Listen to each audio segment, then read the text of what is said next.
Buen día, licenciado, compañeros. Nosotros somos el grupo B3, conformado por Kenia Monzón, Silvia Quinn, Catherine Lucero y Jocelyn Susana. En esta oportunidad tenemos la presentación de la norma 250, consideración de las disposiciones legales y reglamentarias en las auditorías de estados financieros, la norma 505, confirmaciones externas, y la norma 510, trabajos iniciales de auditoría. Iniciando con la norma 250, consideración de las disposiciones legales y reglamentarias en las auditorías de estados financieros. El alcance de esta norma dice que trata de la responsabilidad que tiene el auditor de considerar las disposiciones legales y reglamentarias en la auditoría de estados financieros. El efecto de las disposiciones legales y reglamentarias estaría que las disposiciones legales y reglamentarias a las que una entidad está sujeta constituyen el marco normativo.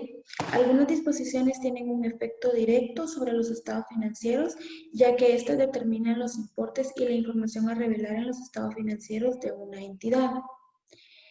La responsabilidad del cumplimiento de las disposiciones legales y reglamentarias por parte de la dirección bajo la supervisión de los responsables del gobierno de la entidad es asegurar que las actividades de la entidad se realicen de conformidad con las disposiciones legales y reglamentarias, incluido el cumplimiento de las que determinen los importes e información a revelar en los estados financieros de la entidad. La responsabilidad por parte del auditor. El auditor es responsable de la obtención de una seguridad razonable de que los estados financieros en su conjunto estén libres de incorrecciones materiales debidas a fraude o error. Los objetivos de esta norma son la obtención de evidencia de auditoría suficiente y adecuada del cumplimiento de las disposiciones legales y reglamentarias, la aplicación de procedimientos de auditoría específicos que ayuden a identificar casos de incumplimiento de otras disposiciones legales y reglamentarias que puedan tener un efecto material sobre los estados financieros, responder adecuadamente al incumplimiento o a la existencia de indicios de un incumplimiento de las disposiciones legales y reglamentarias identificados durante la realización de la auditoría. En las definiciones tenemos la principal y única, que es incumplimiento. Acciones u omisiones de la entidad intencionadas o no, que son contrarias a las disposiciones legales y reglamentarias vigentes. Esto comprende tanto las transacciones realizadas por la entidad o en su nombre, como las realizadas por cuenta de la entidad por los responsables de su gobierno, la dirección o los empleados. En los requerimientos de esta norma tenemos la consideración por el auditor del cumplimiento de las disposiciones legales y reglamentarias. Al obtener conocimiento de la entidad y de su entorno de conformidad con la norma 315, el auditor adquirirá un conocimiento general de el marco normativo aplicable a la entidad y al sector en el que opera, el modo en que la entidad cumple con dicho marco, y asimismo el auditor obtendrá evidencia de auditoría suficiente y adecuada con respecto al cumplimiento de las disposiciones legales y reglamentarias que de forma generalmente reconocida tiene un efecto directo en la determinación de los importes e información a revelar materiales en los estados financieros. De igual forma, el auditor aplicará los siguientes procedimientos de auditoría, esto con el fin de ayudar a identificar casos de incumplimiento de otras disposiciones legales y reglamentarias, las cuales pueden tener un efecto material. Estas son indagar ante la dirección y cuando proceda con los responsables del gobierno de la entidad sobre el cumplimiento de dichas disposiciones legales y reglamentarias por parte de la entidad, e inspeccionar las comunicaciones escritas si las hubiera con las correspondientes autoridades que han concedido la licencia o son responsables de la regulación. Gracias. Consideración por el auditor del incumplimiento de las disposiciones legales y reglamentarias. El auditor mantendrá una especial atención a la posibilidad de que otros procedimientos de auditoría aplicados puedan alertarle de casos de incumplimiento identificados o de la existencia de indicios de incumplimiento de las disposiciones legales y reglamentarias. El auditor solicitará manifestaciones escritas que han revelado al auditor todos los casos conocidos de incumplimiento o de la existencia de indicios de incumplimiento de las disposiciones legales y reglamentarias cuyos efectos deban considerarse en la preparación de los estados financieros. En ausencia de incumplimientos identificados o de indicios de incumplimiento, no se requiere que el auditor aplique en lo que respecta al incumplimiento de disposiciones legales y reglamentarias por la entidad más procedimientos de auditoría. El siguiente requerimiento, procedimiento de auditoría cuando se identifican o existen indicios de incumplimiento. Inciso A, conocimiento de la naturaleza del acto y de las circunstancias en las que se han producido. Y inciso B, información adicional para evaluar el posible efecto sobre los estados financieros. El auditor discutirá la cuestión con la dirección y cuando proceda con los responsables del gobierno de la entidad.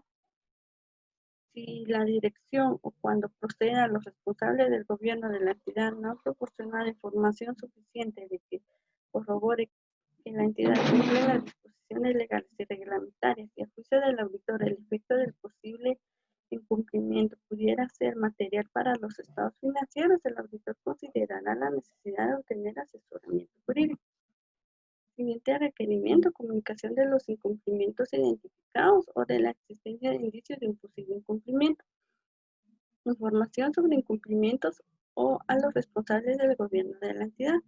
Si a juicio del auditor el incumplimiento se considera intencionado o material, el auditor se comunicará con los responsables del gobierno de la entidad acerca de la cuestión de la entidad tan pronto como sea posible. Si el auditor tiene indicios que la dirección o los responsables del gobierno de la entidad están implicados en el incumplimiento, lo comunicará a la autoridad de nivel inmediatamente superior dentro de la entidad. Si existiera tal como el comité de auditoría del Consejo Superior. Cuando no exista un nivel de autoridad superior o si el auditor considera que pueda no adaptarse medidas en respuesta a su comunicación o no está seguro de quién informar, el auditor considerará la necesidad de obtener asesoramiento jurídico. Información sobre incumplimientos en el informe de auditoría sobre los estados financieros. El incumplimiento es material sobre los estados financieros y no ha sido reflejado en ellos, el auditor expresará una opinión con salvedades o una opinión desfavorable adversa de acuerdo a la NIA 705. Si la dirección o los responsables del gobierno de la entidad impiden al auditor obtener evidencia de auditoría suficiente y adecuada, el auditor expresará una opinión con salvedades o denegará la opinión.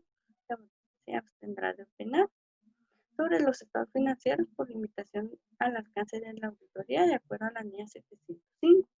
Si debido a las limitaciones impuestas por la dirección y no por debido a las limitaciones impuestas por las circunstancias y no por la dirección o por los responsables del gobierno de la entidad, el auditor no puede determinar si se ha producido un incumplimiento.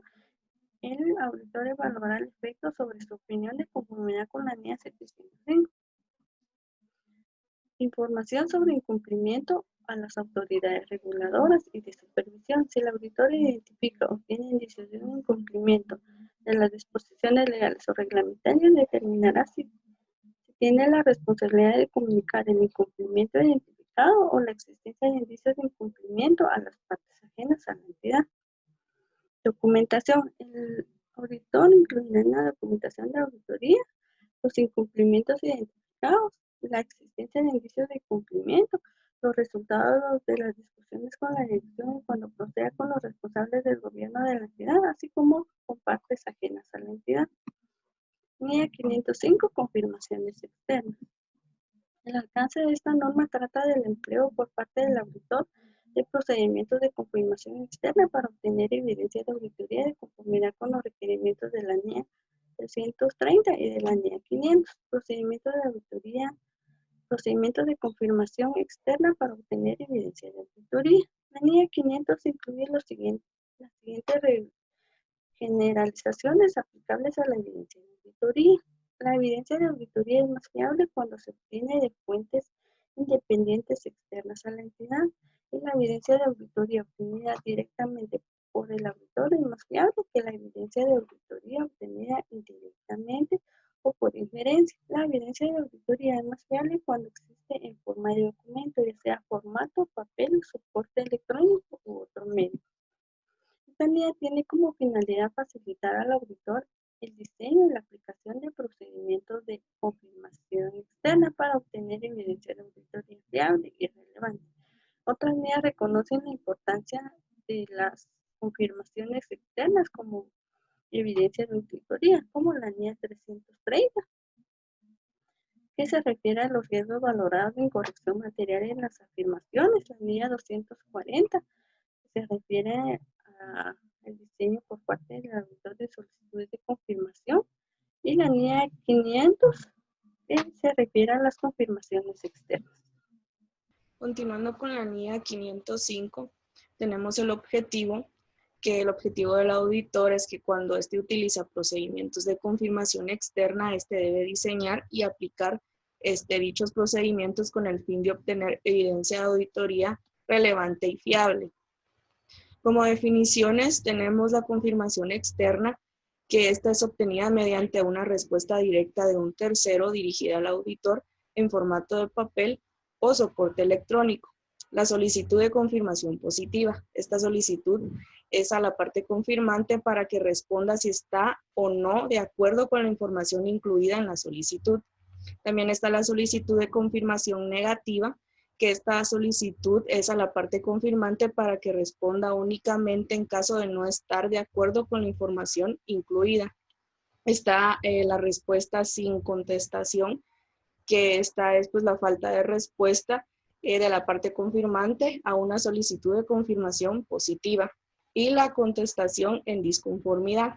Esta respuesta pone de manifiesto una discrepancia entre la información sobre la que se solicitó la confirmación a la parte confirmante. Están los procedimientos de confirmación externa.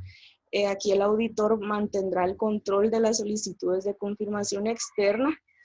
Para esto, el auditor implicará la determinación de la información que ha de confirmarse, la selección de la parte confirmante adecuada y el diseño de las solicitudes de confirmación y el envío de las solicitudes a la parte confirmante. La negativa de la dirección a que el auditor envíe una solicitud de confirmación. Si esto llega a suceder, entonces el auditor indagará sobre los motivos de la dirección para ello y buscará evidencia de auditoría sobre la validez y razonabilidad de tales motivos. Evaluará las implicaciones de la negativa de la dirección sobre la valoración por el auditor de los correspondientes riesgos de incorrección material, incluido el riesgo de fraude, y aplicará procedimientos de auditoría alternativos diseñados con el fin de obtener evidencia de auditoría relevante y fiable. La fiabilidad de las respuestas a las solicitudes de confirmación. Si el auditor identifica factores que originen dudas sobre la fiabilidad de las respuestas a una solicitud de confirmación, obtendrá evidencia de auditoría adicional para resolver dichas dudas, sin contestación. En caso de falta de contestación, el auditor realizará procedimientos de auditoría alternativos con el fin de obtener evidencia de auditoría. Esto puede ser para saldos de cuentas a cobrar, como un examen de cobros posteriores específicos y documentación de envío. Para saldos de cuentas a pagar, examen de pagos posteriores o de correspondencia de terceros, así como de otros registros. La contestación en disconformidad. El auditor investigará las contestaciones en disconformidad para determinar si son indicativas o no de incorrecciones. Confirmaciones negativas. El auditor no va a utilizar solicitudes de confirmación negativa como único procedimiento de auditoría para responder a un riesgo, a menos que concurra todas las siguientes condiciones: que el auditor ha valorado el riesgo de incorrección material como bajo y ha obtenido evidencia de auditoría suficiente y adecuada con respecto a la eficacia operativa de los controles relevantes para la afirmación. La población de los elementos sometidos a procedimientos de confirmación negativa comprende un gran número de saldos contables y transacciones. Se prevé un porcentaje muy pequeño de contestaciones en disconformidad y el auditor no conoce circunstancias o condiciones que puedan ser causa de que los destinatarios de las solicitudes de confirmación negativa desatiendan dichas solicitudes. El auditor evaluará si los resultados de los procedimientos de confirmación externa proporcionan evidencia de auditoría relevante y fiable o si es necesaria evidencia de auditoría adicional. NIA 510. Trabajos iniciales de auditoría. En el alcance de esta norma, trata la responsabilidad que tiene el auditor en relación con los saldos de apertura en un encargo inicial de auditoría. Además de los importes que figuran en los estados financieros, los saldos de apertura incluyen cuestiones cuya existencia al inicio del periodo debe ser revelada, tales como contingencias y compromisos. El objetivo de esta norma para la realización de un encargo inicial de auditoría, el objetivo del auditor respecto a los saldos de apertura consiste en obtener evidencia de auditoría que sea suficiente y adecuada sobre si los saldos de apertura contienen incorrecciones que puedan afectar de forma material a los estados financieros del periodo actual y que se han aplicado de manera uniforme en los estados financieros del periodo actual las políticas contables adecuadas reflejadas en los saldos de apertura o si los cambios efectuados en ellas se han registrado, presentado y revelado adecuadamente de conformidad con el marco de información financiera aplicable. Las definiciones que nos hablan en esta norma. Primero, el encargo de auditoría inicial, que es un encargo de auditoría en el que primero los estados financieros correspondientes al periodo anterior no fueron auditados o que los estados financieros correspondientes al periodo anterior fueron auditados por un auditor predecesor. Los saldos de apertura, que son los saldos contables al inicio del periodo. Los saldos de apertura se corresponden con los saldos al cierre del periodo anterior y reflejan los efectos tanto de las transacciones y hechos de periodos anteriores como de las políticas contables aplicadas en el periodo anterior. El auditor predecesor. Este es un auditor que trabaja en otra firma de auditoría que auditó los estados financieros de una entidad en el periodo anterior y que se ha sustituido por el auditor actualmente. Los requerimientos de esta norma, como procedimientos de auditoría, nos habla de los saldos de apertura. Esto es que el auditor leerá los estados financieros más recientes en su caso y el correspondiente informe de auditoría del auditor predecesor, si lo hubiera, en busca de información relevante en relación con los saldos de apertura, incluida la información revelada. El auditor obtendrá evidencia de auditoría suficiente y adecuada sobre si los saldos de apertura contienen incorrecciones que afecten de forma material a los estados financieros del periodo actual. Y por último, si el auditor obtiene evidencia de auditoría de que los saldos de apertura contienen incorrecciones que podrían afectar de forma material a los estados financieros del periodo actual, aplicará los procedimientos de auditoría adicionales que resulten adecuados en las circunstancias para determinar el efecto en los estados financieros del periodo actual. Las conclusiones e informe de auditoría. Las congruencias de la política contable. El auditor expresará una opinión con salvedades o una opinión desfavorable que según corresponda, que de acuerdo con lo establecido con la NIA 705, concluye que las políticas contables del periodo actual no se aplican congruentemente en relación con los saldos de apertura de conformidad con el marco de información financiera aplicable o que hay un cambio en las políticas contables que no están registrados, que se presenta o revela adecuadamente de conformidad con el marco de información financiera aplicable. Y su auditor presentará una opinión modificada en el informe emitido por el auditor predecesor si el informe de auditoría del auditor predecesor sobre los estados financieros del periodo anterior contenía una opinión modificada que continúa siendo relevante y material con respecto a los estados financieros del periodo actual. El auditor expresará una opinión modificada en el informe de auditoría sobre los estados financieros del periodo actual de conformidad con la NIA 705 y la NIA 707. Muchas gracias.